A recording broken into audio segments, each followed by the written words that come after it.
저 사람들에게 복음을 전하라. 저 사람들에게 복음을 전하라. 이 같은 제목으로 오늘 사도행전 16장 6절로 10절의 말씀 분과에서 은혜를 나누고자 합니다. 오늘 이 말씀은 바울 선생께서 이제 이방인들을 구원하는 사도로 부르심을 받아가지고 정말 제대로 이방 민족, 타 민족에게 복음을 전가하는 이 내용인데요. 과거에 이제 안디옥 교회, 여러분 안디옥 교회 아시죠? 안디옥 교회에서 처음으로 이제 해외 선교죠. 오늘날로 말하면 이방 지역에 선교사로 바나바, 바울을 선교사로 세워서 이제 복음을 전가하게 하시는데, 오늘 이 내용처럼 바울은 원래 지금의 터키 지역, 성경에는 소아시아라고 되어 있는데 길리기아 지역 다소에서 출생을 했고, 유대인이지만 팔레스타인 땅에서 태어난 것이 아니라 이방 지역에서 출생해가지고 성장을 했기 때문에 그 누구보다도 그때 당시에 공용어인 그리스어, 헬라어를 능통하게 구사를 했어요. 그래서 그 바울이 가는 그 이방 지역은 그때 당시에 로마 제국의 통치를 받고 있었지만 문화적으로나 종교적으로, 언어적으로 굉장히 이 예전에 헬라 제국에서 어떤 그러한 사상 철학을 영향을 받고 있기 때문에 헬라어를 구사하지 못하면 통역관이 필요해, 통역관이. 근데 바울은 통역이 필요 없이 그냥 바로 그 지역말로 설교하고 말씀을 가르칠 수 있는 그러한 강점을 가지고 있었단 말이죠. 그래서 우리 주님께서 이제 바울을 이처럼 선교사로 쓰시는데, 바울은 아마 본인이 태어난 그 다소 지역, 길리기아 이 지역, 터키 지역을 중심으로 아시아에서 복음을 전하기를 간절히 소망했던 거예요. 아무래도 거기에 자기가 아는 사람이 많고 또 고향 사람이 있고 자기 나와버리니까 얼마나 좋겠어요. 근데 하나님의 뜻은 여기에 있지 않았다는 거예요. 오늘 여기 말씀에 보니까 바울이 그렇게 애를 쓴 거예요. 아시아에서 복음을 전하기를 애썼는데도 불구하고 오늘 여기 말씀해 보니까 예수의 영이 허락하지 아니하는지라. 무시아를 지나 드로아에서 거기 내려갔을 때 밤에 환상 가운데 하나님의 성령께서 그에게 계시를 주시는 거예요. 그 환상에 보니까 마케도니아 사람, 그러니까 지중해 에게해 바다를 건너서 유럽이 시작되는 저 발칸반도 마케도니아 그 지역에 한 사람이 나와서 손짓을 하는 거예요. 이쪽으로 건너와서, 제발 이쪽에 건너와서 우리를 도와달라, 우리에게 복음을 전해달라, 이 말이죠.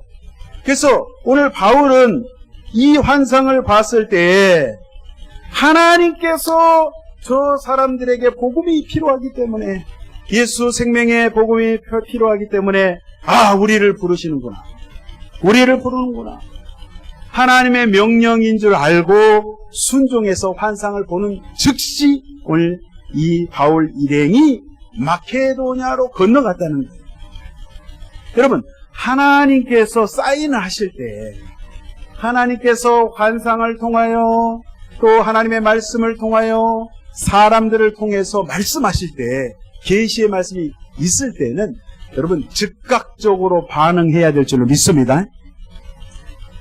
복받는 사람들의 공통점은요, 하나님이 말씀하실 때 즉각 반응하는 거예요. 아이고 하나님 조금만 기다리세요, 내가 작정기도 해보고. 아이고 하나님 잠깐요, 저는 아닙니다, 저 김집사가 거기에는 딱이에요, 이렇게 하시면 안 된다. 하나님이 분명히 나에게 말씀하실 때에는 내가 즉각적으로 순종을 할 때에 하나님께서 내가 생각하지 못한 엄청나고 크고 비밀한 그런 계획을 주님이 가지고 계셔서 나를 통해서 하나님이 일하시기를 원하십니다. 하나님은 꼭 내가 부족하지만 나를 통해서, 우리 가정을 통해서 역사하시기를, 일하시기를 원하신다는 사실이에요. 여러분, 방금 영상을 통해서 그 중국 선교 현장을 맛배기 조금 보신 거예요, 여러분. 횟수로 20년 제가 중국에 선교했는데 농촌에서 사역했던 부분을 여러분 잠깐 보셨는데요. 진짜 저는 중국에 가리라고는 꿈에도 생각을 안 했어요. 진짜 그랬는데 하나님의 명령이고 하나님께서 그렇게 하셔서 순종하고 가게 됐는데요. 오늘 여기 말씀에 보면 왜 바울에게 하나님께서 성령을 통하여 그 환상을 보여주시고 그냥 아시아에서 복음을 전해도 될 텐데 굳이 바다 건너 저 마케도니아에 가서 왜 하나님께서 복음을 먼저 증거하라고 하셨을까? 나중에 바울이 선교를 하면서 보니까 하나님의 큰 계획과 비밀이 있었다는 사실이에요. 왜냐하면요, 여러분, 이 터키 소아시아 지역은 바다 건너기 전까지는 그 지역도 아시아권이에요. 유대인들도 그렇고 터키 사람들도 그렇고 우리 동양의 이쪽에 극동 지역의 한국이나 중국이나 일본 사람들은요, 정문화예요. 되게 정이 있어요. 예를 들면 된장국을 딱 끓이잖아요. 우리 한국에서 된장국 끓이면 우리 한국에서는 된장찌개에 숟가락을 다 담가. 그리고 너도 네 숟가락 내 숟가락 할 것 없이 그냥 침 묻은 숟가락으로 그냥 같이 막 공동 우물이잖아요. 서양 사람들은 그거 보면 깜짝 놀라는 거예요. 아유, 더럽게 말이야. 각자 자기 그릇에 덜어서 먹어야지 어떻게 저렇게 하냐. 근데 우리는 그게 아니거든요. 이러한 큰 양푼에다가 보리밥을 비벼가지고 참기름 듬뿍 넣어가지고 고추장 넣고 막 비벼. 그래, 나 한 숟가락, 동생 한 숟가락, 친구 한 숟가락, 같은 숟가락으로 막 공유하잖아요. 그게 동양의 문화예요. 그러니까 유대인들도 저희들하고 같아요. 되게 감정적, 눈물이 많고 정이 많고 그런단 말이에요. 근데 저 지중해 에게의 바다만 건너가면 저 마케도니아부터 유럽이 시작되기 때문에 그 마케도니아의 헬라 사람들은요, 굉장히 이성적인 사람, 계산적이고 굉장히 냉정해요. 그러니까 문화가 완전히 다른 그런 문화권에, 언어도 다른 그런 문화인데, 제가요 1993년도에 조용기 목사님 모스크바 그 성회가 있어가지고 그때 청년부에 있을 때 제가 한 40명의 청년들이 선발대로 가서 성회를 준비한 적이 있어요. 그래서 그 큰 올림픽 경기장에 수많은 사람들이 운집하는데 일주일 먼저 가가지고 저희들이 모스크바 시내를 다니면서 막 찌라시, 전단지, 그 홍보용지, 포스터를 붙이고 전단지를 나눠주는데, 그때 이제 소련이 막 무너졌잖아요. 개방을 해가지고 하는데 사람들이 그런 거예요. 전단지가 있으면 그 안에 한쪽에 점선을 이렇게 그어가지고 초청장을 이렇게 해놨어요. 전단지를 막 주는데 우리는 뭐 누구나 다 성에 올 수 있습니다 이야기를 하지만 이 소련 사람들은요, 이 사람들, 이 서양 사람들이잖아요. 아이, 한 장 가지고는 안 된다는 거예요. 자기 가족들도 친구들도 데리고 올 테니까, 아이, 그 전단지를 더 달라는 거예요. 그래서, 아니, 이 한 장이면 된다. 그냥 같이 오면 된다. 그러더니, 절대 안 된다. 거기에 초청장이라고 써 있기 때문에, 이 사람들은 초청을 해야 온다라고 생각해요. 서양 사람들. 그러니까 초청장이 없으면은, 문에서 안 들여보내는지 알고 반드시 이 종이를 원하는 거예요. 그 문화가 다르고 생각이 다르는 그러한 지역에 여러분 이제 선교를 가게 되는 거예요.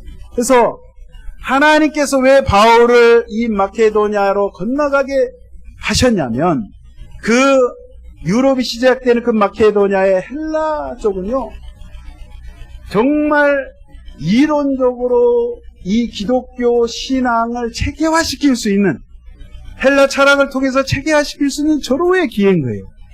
그리고 그 헬라 지역을 지나서 이 복음이 로마로 이제 들어갑니다. 로마는 당시에 대제국을 이뤘던 중심부이기 때문에 정치적으로 군사적으로 가장 강력했어요. 그래서 로마를 통해서 나중에 이 기독교의 복음이 300년 만에 이제 전 세계로 복음이 수출될 수 있도록 하나님께서는 그러한 계획을 가지고 계셨다는 사실. 그래서 바울에게 말귀를 못 알아들으니까 환상을 통해서 보여주시고 그쪽으로 가게 하셨다는 사실. 그러니까 저 여러분이 신앙생활 할 때 어떤 경우는요, 말귀를 못 알아들으면 음성으로 들려주세요. 그래도 못 알아들으면 이렇게 보여주세요. 그러니까 그러기 전에 말씀을 통해서 우리 심령 가운데 계시하셨을 때, 성령의 그런 음성이 들려질 때 순종을 빨리 하시면 더욱 좋습니다. 할렐루야. 그래서 저 같은 경우는 정말 중국 선교, 또 해외 선교 생각도 안 했는데 계기가 있었습니다. 여러 가지 이유 가운데 하나가 제가 이제 유튜브를 통해서도 간증한 부분이 있는데요. 1995년도에 그 여의도 순복음교회 전도사로 사역하면서 오살리 금식 기도원에서 3개월 동안 주의 종들 한 40여 명이 3개월간 먹고 자고 합숙하면서요. 그 기도원 숙소에서 DTS 예수 전도단 팀 강사들, 중요한 강사들이 해외에서 와가지고 통역해가지고 3개월 동안 교육하는 그런 시간이 있었어요. 그때 제가 정확하게 기억을 합니다. 11월 말에 훈련을 들어가가지고 12월, 1월, 2월 3개월간 훈련을 하는데요. 새벽 4시부터, 새벽 기도부터 시작해가지고 밤 11시까지 그 오살리 기도원에 그 공동묘지에서 산기도 하는 그게 있어요. 그래서 하루 종일 강의 듣고 나눔하고 또 파주 지역에 가서 땅 밟게 하고 영적 전쟁하고 뭐 이런 내용의 프로그램인데, 제가 96년 1월 15일, 지금도 안 잊어버립니다. 그 15일 날 밤에 기도원에서 숙소에서 잠을 자는데 그런 꿈은 평상시에는 개꿈을 꾸는데 그날따라 아무리 제가 맞춰봐도, 말씀에 맞춰봐도 이거는 하나님께서 주신 꿈인 거예요. 계시의 꿈인 거예요. 어떤 꿈이냐면 한번 들어보세요. 잠을 자는데요, 아마 이 지리산, 우리 지리산 가깝잖아요. 지리산같이 험준한 산인데 꿈속에 수많은 수천만의 많은 사람들이 그 산에 움직였어요. 모여들었어요. 그 사람들이 그 구경을 하는데 산 중턱에 로마 군인 복장을 한 엄청나게 큰 거인 장수가 거기에서 가마솥에, 큰 가마솥에 샘물을, 용광로 샘물을 끓이고 있는 거예요. 큰 국자로 그거를 샘물을 펄펄펄 끓는 그 불가마를 휘휘 젓고 있는 거예요. 그 사람들이 저거 왜 저렇게 하지? 저도 이제 꿈속인데 그걸 보고 있는데, 꿈입니다. 여러분 오해하지 마세요. 저는 개인적인 체험이니까 성경에 없는 겁니다. 한번 들어보세요. 나팔 소리가, 첫 번째 나팔 소리가 나는 거예요. 하늘에서 소리가 들리면서 막 천둥 번개치는 소리가 들리면서 음성이 들려지기를, 이제 세상을 심판한다. 심판의 날이 왔다. 이 소리가 들린과 아울러서 이 로마 병정, 이 군인 복장을 한 이 장수가 그 쇳물을, 그 불덩어리를 국자로 떠서 동서사방으로 뿌리기 시작하는데, 그 불덩어리가 어디로 떨어지냐면 많은 사람들한테 몸에 떨어지는데, 그 어떤 사람은 막 그게 막 등에 불이 붙어가지고 비명을 지르면서 막 죽어가는 거예요. 그 사람들이 살기 위해서 그 산에서 막 내려가고 막 도망가는 거예요. 걸음마 날 살려라 막 도망가는데, 저도 무서워가지고 막 살기에서 막 도망가는 거예요. 후배 막 도망가는데 그 불덩어리가 막 쫓아오는 거예요. 얼마나 속도가 빠른지 막 도망갈 새가 없이 수많은 사람들이 비명 가운데 죽어가는데, 또 한 음성이 또 들리는 거예요. 감람나무 숲으로 피하라, 그래야면 살리라. 그래서 감람나무 제 성경을 뒤져봤어요. 성경을 뒤져보니까 감람나무 숲은 어떤 의미를 가지고 있는가? 여러 가지 의미가 있어요. 구약 창세기부터 제가 쭉 계시록까지 보니까 여러 가지 뜻이 있는데, 가장 대표적인 뜻이 피난처, 안식처, 하나님과 말씀을 나누는 묵상의 장소. 예수님도 겟세마네 동산 그 감람나무가 있는, 올리브 나무가 있는 곳에서 늘 쉬시고 기도하셨어요. 교회를 상징하는 거예요, 감람나무 숲이. 그래서 제가 막 도망을 가는데 저 앞에 보니까 감람나무 숲이 있는 거예요. 근데 거기까지 가기는 시간이 없어. 내가 거기까지 가다가 그냥 불에 타 죽을 것 같아. 그래가지고 순간적으로 왼쪽을 보니까 산빛 아래 그 밑에 이렇게 감람나무 이파리가 쫙 떨어져 있는 거예요. 그래서 제가 너무 급한 나머지 몸을 날려가지고 슬라이딩 해가지고 그쪽으로 이렇게 몸을 피했어요. 그러니까 저를 따라오던 불덩어리가 저를 피해서 다른 데로 가는 거예요. 그리고 마지막에 또 음성이 들려지기를, 이제 너는 세상에 나가서 하나님의 복음을 증거하라. 그리고 제가 놀래가지고 소리를 지르면서, 제가 그 기숙사에 한 방에 목회자들 3명이 자고 있었는데 소리를 지르면서 벌떡 일어나니까 같이 자고 있던 목사님들이 놀래가지고 웬일이냐, 왜 그러냐고 했더니 아무것도 아니라고. 제가 식은땀을 흘리면서 제가 깬 적이 있는데, 그래서 제가 그 충격적으로 다가왔던 그 장면이 있었는데요. 내가 복음을 전해야지. 또 한 가지는 제가 새벽기도 때도 말씀드렸지만, 너희는 온 천하에 다니며 만민에게 복음을 증거하라. 근데 이 말씀이요, 평상시에 때는 그냥 온 천하에 다니면서 복음을 전하는 거구나. 성도사님들 복음 전하는 거지. 나하고는 관계없어. 나는 국내에서 목회하기로 내가 신학교 다닐 때부터 그렇게 생각을 했고, 그렇게 생각을 했는데, 어느 날 말씀을 읽는데, 온 천하에 다니며라는 그 단어에 제가 충격을 받은 거예요. 동구가 너는 가만히 있지 말고 온 천하에 네 발로, 건강한 네 발로, 튼튼한 네 두 다리로 다니며 복음을 전하라. 그게 저의 심령까지 확 다가온 거예요. 견딜 수가 없는 거예요. 내가 가서 전해야지.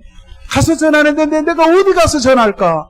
이런 기도 가운데 있었을 때에, 같은 해 1996년 여름에 강원도 속초로요, 그 여의도 순복음교회 청년부에서 제가 교구장으로 청년 교구를 맡고 사역을 하는데, 40여 명의 청년의 임원들 20여 명하고 주회종들 20명이 관광버스를 대절하고 강원도로 갔어요. 수련회를 3박 4일. 수련회를 갔는데, 그 버스 안에서 제가 맨 뒤쪽에 앉았었는데, 좌측에. 버스가 이렇게 해질무렵에 해안가로 이렇게 쭉 가는데요. 오른쪽은 동해바다, 파도가 막 이렇게 쳐요.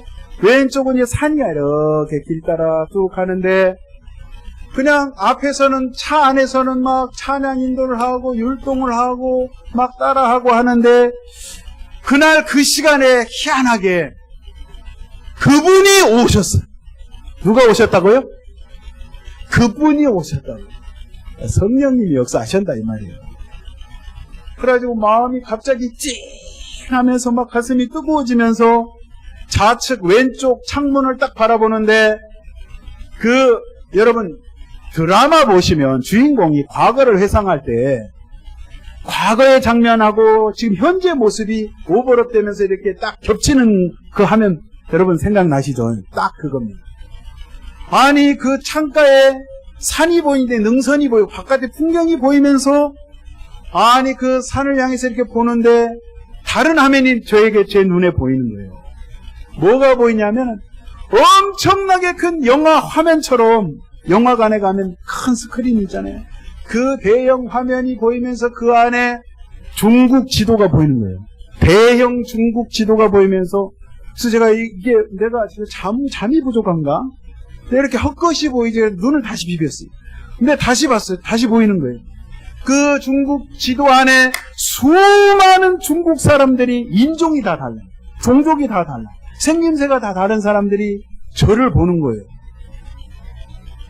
저 상당히 기분 나빴습니다. 왜 나를 보는 거야? 근데 그걸 보는 순간에 제 마음 가운데 성령의 음성이 들리는 거예요. 동구가, 너가 저 중국에 가서 복음을 전해라. 3번 말씀해. 복음을 전하라. 아유, 하나님, 저는 중국 아닙니다. 내가 가면 카나다나 미국을 가지. 제가 미쳤습니까? 저는 아닙니다. 지금 찬양 인도하는 우리 동기 전도사 저 친구 보내세요. 저는 절대 아닙니다. 제가 거부를 했습니다. 저는 적성이 안 맞습니다. 아니야. 내가 너를 중국 선교사로 쓰려고 내가 너를 준비시켰어. 하나님이 뭘 준비시켰니? 나중에 중국 선교사 가가지고 깨달은 게, 첫 번째, 외모가 딱 중국 사람이에요. 말 안 하고 있으면 딱 짱꼴라요. 완전. 그렇지 않아요? 그 중국 사람들이 가서 보니까, 엘리베이터를 타도 딱 보면은, 자기 동족인지 아니에요. 모르겠어요. 제가 전주이시지만 조상님이 중국에서 왔는지, 한국에서 중국을 왔는지, 하여튼 모르겠어요. 그 외모가 딱이야. 지금 봐도 그래요. 요즘 조금 하얘졌지만 더 시커맸거든요, 그때는. 두 번째, 어렸을 때부터 저는 중국 그 농촌 아까 그 사진에 보셨지만, 그런 환경에서 자랐어요. 희한하게. 화장실도 푸셋이 그냥 구덩이 파놓고 나무 발판 2개 있는 데서, 서울에 살 때도 자양동 살 때도 그런 데였어. 다 그때는 다 미나리 밭이고 상추밭이고, 거기는 무슨 이런 좋은 화장실 그때는 없었잖아요. 우리 권사님들 다 그랬잖아요. 그런 환경에서 자랐고, 그러니까 중국 사역, 그것도 특별히 농촌 사역에는 딱 적임자. 할렐루야. 그리고 또 한 가지는, 제가 국민학교 초등학교를 다닐 때, 제가 서울에서도 다니고 경기도 성남에서도 살았고, 4학년 때 전라도 광주 광천국민학교를 제가 졸업을 했는데, 광천국민학교 4학년 2학기에 전학을 딱 갔는데, 그 한인교 그러니까 교장 선생님이 굉장히 한자 교육을 강조하십니다.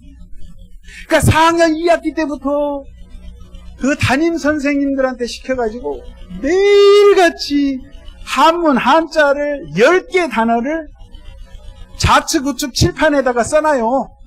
그래서 그거를 숙제를 내줘가지고 못 외우면 집에 못 가.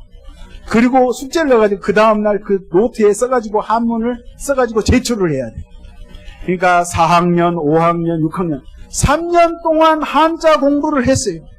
다른 초등학교는 안 했거든요. 그 중학교, 고등학교는 원래 한문 시간이 있고 고전 시간이 있으니까. 그래서 중국말은 몰라도 한자를 보면 뜻을 알아. 그러니까 가만히 생각해 보니까, 하나님께서 중국 선교사로 저를 잡수시려고 이미 계획을, 아주 하나님은 계획을 가지고 계셨더라고요. 할렐루야. 그러니까 우리 하나님은 치밀하십니다. 주도 면밀하시고 굉장히 총명이 아니라 전지전능하십니다. 아무튼 간에 제가 순간적으로 생각해 보니까 중국 선교사로 이미 준비가 돼 있는 거예요. 중국 말만 가서 배우면 돼. 그래서 제가 또 하나님 앞에 모세처럼 막 거부합니다. 하나님, 보낼 자를 보내셔서 저는 혀가 둔한 자입니다. 제가 혀가 둔하긴 어쩔 땐 둔하지만 핑계를 대고 이 핑계 저 핑계를 대고, 하나님, 저는 참 가정적으로도 그렇고 아직 제가 선교사 가기는 아직 이릅니다.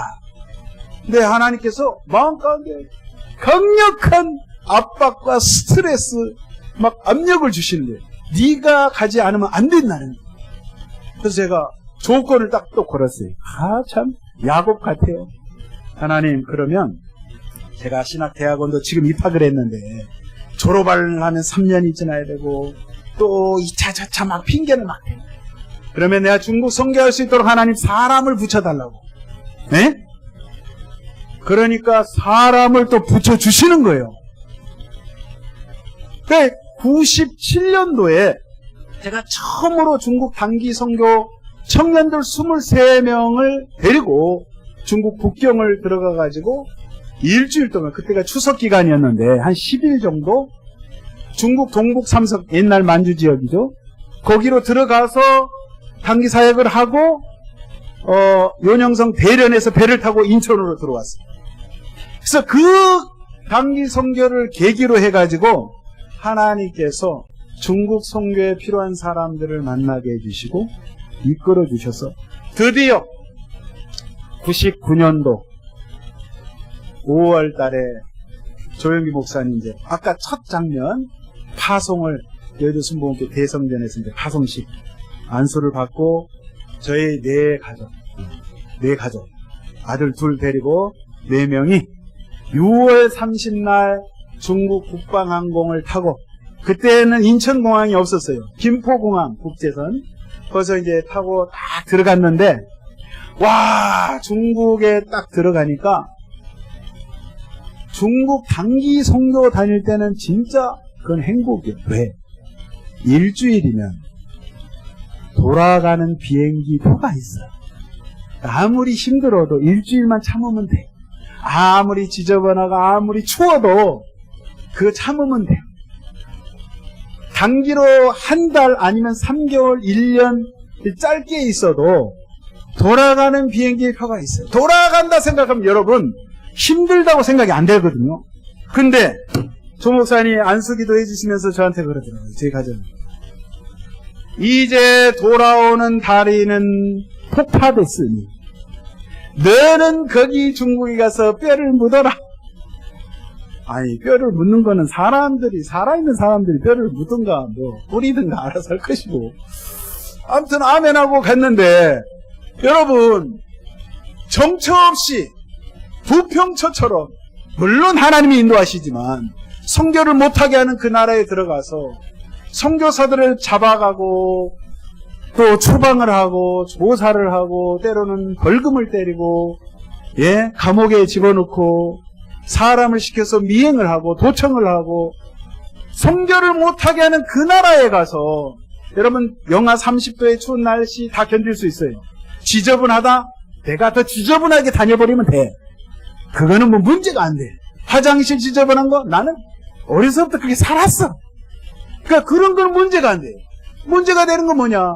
복음을 전할 수 없는 그런 선교 제한 국가에 들어가서 교회를 세워야 되고 제자들을 또 전도해서 말씀을 가르쳐서 제자 양육을 해야 되고 그 제자를 통해서 교회가 없는 마을에 다 들어가가지고 교회를 세워나가는 이 일이 못하게 하는 그런 환경 가운데 쫓기면서 하니까 그게 스트레스.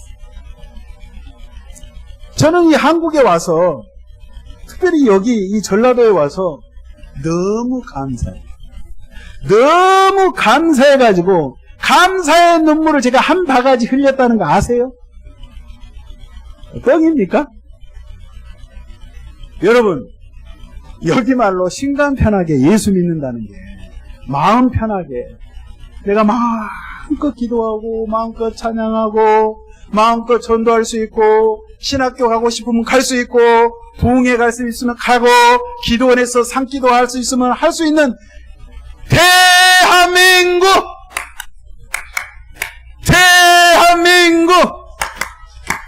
자유 대한민국 여러분 감사하셔야 돼요. 여러분이 안 겪어봐서 그래요. 안 겪어봐서. 제가 어저께 인요한 박사님 아시죠? 여기 순천 출신 초청해가지고 그 미국에서 오신 선교사님들하고 몇 분하고 이렇게 이 선교 130년 한 그 일대를 5군데를 가봤어요.